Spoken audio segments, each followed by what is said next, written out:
Souss-Massa, une région magnifique, très très riche, d'abord par son potentiel humain, et aussi par son potentiel, le potentiel de la mer, de l'eau, de ses reliefs, de ses forêts et de toutes ses richesses.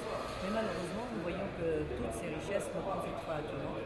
Et surtout, la question de l'eau se pose avec beaucoup de force, dans la mesure où les gens qui vivent dans les alentours des grandes villes n'ont plus d'eau à boire, ni pour eux, ni pour leur bétail, ni pour leur culture livière. Tout ça à cause de la surexploitation de la nappe phréatique pendant des années et qui a profité à un petit groupe. Aujourd'hui, le projet que propose la Fédération, c'est un projet de révision totale des choix qui ont été opérés, soit au niveau de l'agriculture, soit au niveau du domaine de la pêche, soit au niveau de l'utilisation rationnelle de toutes les richesses que possède cette région pour pouvoir profiter à un maximum.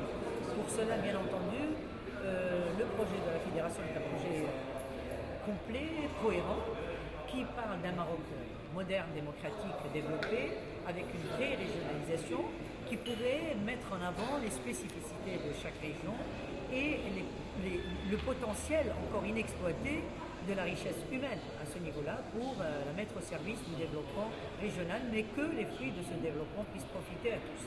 Aujourd'hui, la Fédération apporte un projet qui est, je ne dirais pas avant-gardiste, parce qu'il est dans la droite ligne du projet qui a été porté par l'opposition marocaine depuis toujours, bien sûr, renouvelé, revu, revisité à l'aune des changements mondiaux, régionaux et nationaux.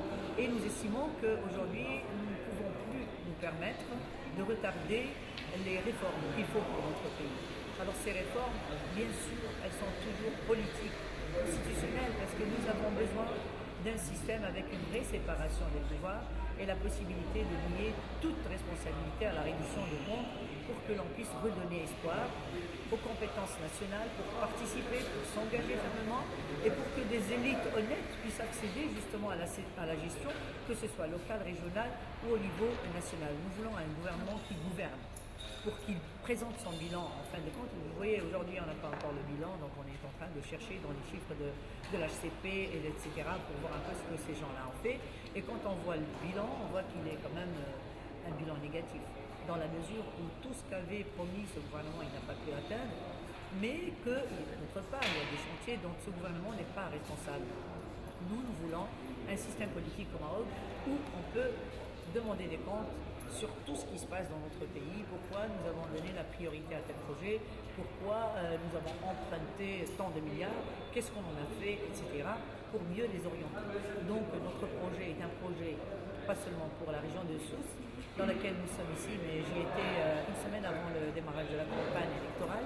C'est une région que nous avons dans notre cœur, parce que c'est la région d'où est parti notre premier parlementaire, c'est Ben Saïd Etilden, qui a réussi dans la région de Souka et Tlaha, alors que tout le monde le disait perdant. Alors c'est un grand bonhomme qui a été à la tête de faction de l'armée de libération nationale et qui est toujours dans la première ligne pour lutter contre toute forme de despotisme et de corruption dans notre pays.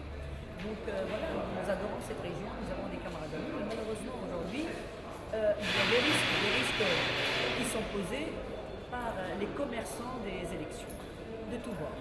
Soit les commerçants qui utilisent comme monnaie la religion, en exploitant la pauvreté des gens, leur méconnaissance de ce domaine extraordinaire, et les autres qui commercialisent d'autres choses et qui, à coup de traiteurs, font leur campagne alors qu'ils n'ont aucun projet de développement. Au contraire, ils ont des projets d'involution pour notre nation et de non-respect de l'intelligence des Marocains.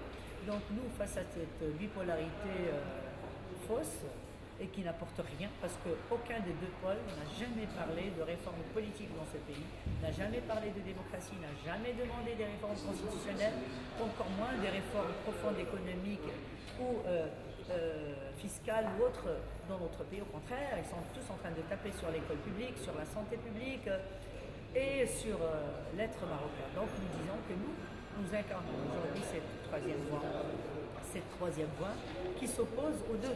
c'est pas facile parce que c'est très simple d'avoir un adversaire unique.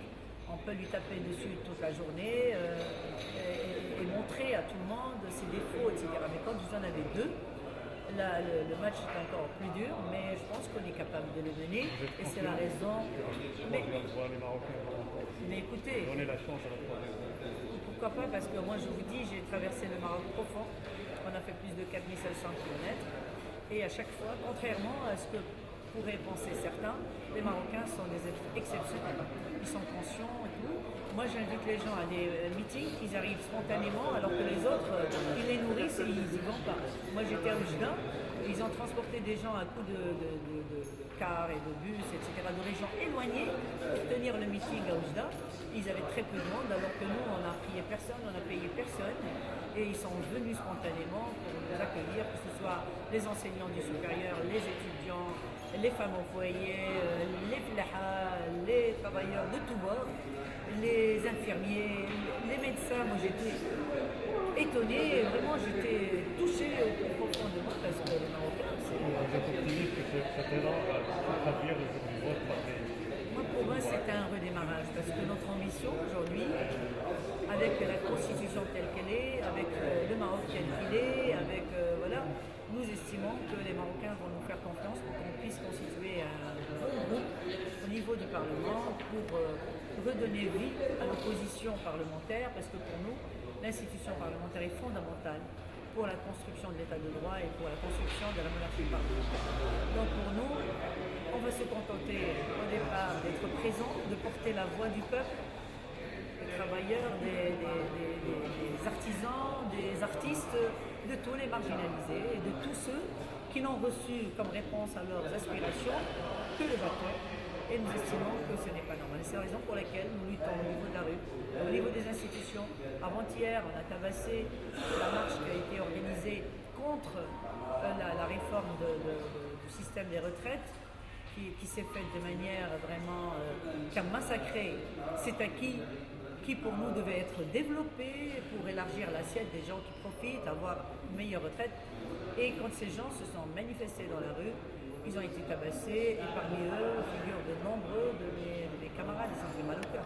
Comme ça me fait mal au cœur de voir mes camarades de Merj démocratique qui pacifiquement s'exprimaient dans la rue et ils ont été tabassés. La même chose pour nos camarades à Sidi Slimane, parce que la fédération commence à prendre de l'ampleur et elle fédère véritablement beaucoup de gens. Eh bien, nos camarades, en rentrant dans un quartier, ils ont été tabassés par les supporters d'un autre parti de l'administration. Donc nous disons qu'il est temps que le Maroc sorte de cette démocratie de façade, de ce pluralisme de façade, laissant les Marocains vivre des moments d'équité, de solidarité. Et par exemple, l'étape où on prépare les élections, c'est une étape fondamentale de l'éducation du peuple à la démocratie. Il faut que ça se passe bien. Sinon... Le déroulement de la campagne, moi, j'étais très contente, vraiment très très contente, surtout de l'accueil des gens et de la qualité des candidats que la fédération a présentés. Certains parmi eux, je ne les connaissais pas. J'ai fait leur connaissance et ça m'a donné encore plus confiance que l'avenir. C'est la fédération, en tant que noyau dur, pourrait le faire et pourquoi pas rallier à elle l'autre gauche que aujourd'hui est dispersée.